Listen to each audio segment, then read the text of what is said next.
ఇంకేసుకో. ఇదో బాబు, నిన్నే ఓ దోస్త్ తీసురా. ఏంటి తాతయ్య, రాత్రి బాబాయ్ పిన్ని మనతో భోజనానికి రాలేదు, ఇప్పుడు టిఫిన్ కూడా రాలేదు. కొత్తగా పెళ్లిన వాళ్లకు ఆకలి ఎదు బాబు. నిన్నెవడు అడిగాడు?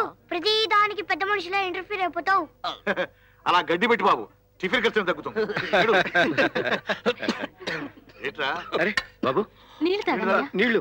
ఇదిగో, ఎవరో తలుచుకుంటున్నట్టున్నారు. ఏమన్నయ్యా, నీకంత ఘాటుగా పొలమారిందంటే నిన్నెవరో అంత బాగా తలుచుకుంటున్నారన్నమాట.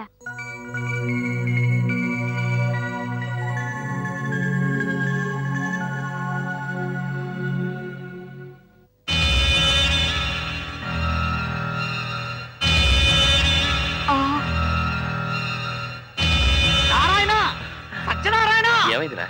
గుళ్ళో దేవుడు కళ్ళల్లోకొచ్చి షాకిచ్చాడు.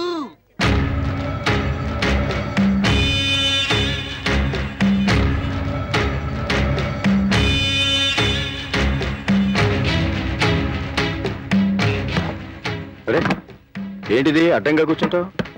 వాస్తు ప్రకారం టిఫిన్ చేద్దామని. ప్లేట్ పూరి పట్రా. వాస్తాని బొంద, టిఫిన్ చేయడానికి కూడా వాస్తేనా?